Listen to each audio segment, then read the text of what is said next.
Məsələ gəlir Qurban Bayramına. Siz deyirsiniz ki, Allah qanla qidalanmır və Quranda Qurban Bayramı deyə bir şey yoxdur. Mən belə başa düşürəm ki, bir kontentinizdə də rastıma çıxdı. Siz vegetariansınız, mən həqiqətən sizi anlayıram buna görə. Amma bir ət yeyən bir adamın bu sözü deməyini anlamıram. Amma gəlin bir bayramları təqvimimizdən çıxardaq. O cümlədən Ramazan bayramını da, o cümlədən Qurban bayramını da. Gəlin görə indi Qurban bayramı cəmiyyətə nə kimi ziyan verir, nə kimi xeyir verir.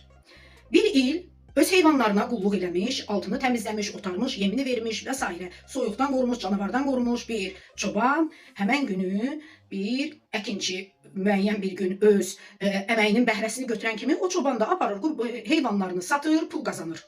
Demək ki, çobanlara bir ziyanı olmadı. Kasıblara bir ziyan oldu yəqin ki. Düşünsək ki, imkanı olan şəxs, siz ki deyirsiniz ki, sən qurban kəsmədin, sən ağzının dadını dəyişdin. Zaten qurban kəsən adamın, Əminə xanım, hər gün evində ət pişir.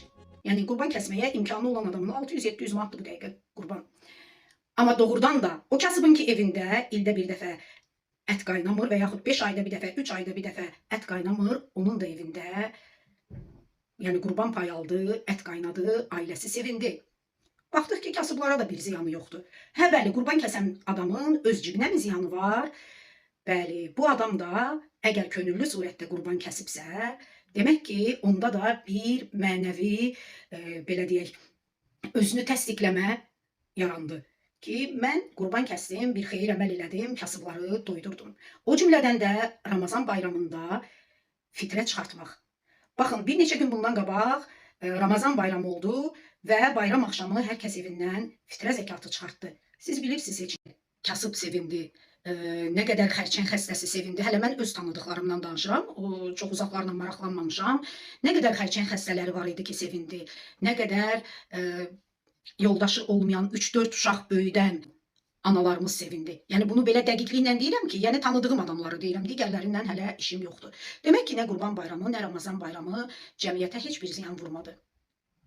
İndi keçək istədiyiniz bir bayrama. Bayramlardan danışanda, bayramların bir qanun olmadığını deyəndə, öncə onun cəmiyyətə verdiyi ziyanı və verdiyi xeyri ölçməyinizi tövsiyə edirəm sizə. Əgər bu dəfə də bayram haqqında danışsaz, sizdən çox xahiş edirəm.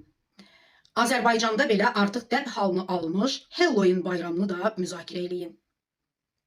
Təşəkkür edirəm və bir daha qeyd edirəm ki, sizin danışdığınız bir çox sözlərlə razıyam. Yəni, İslam dini Allaha eşqdir. Yəni, sizin danışdığınız inanç bir işıqdır, bir yanan işıqdır. Amma bu işığın bir açarı var. Rusca ona включатель deyirlər. O işığı orada daşıyan bir nagillər var.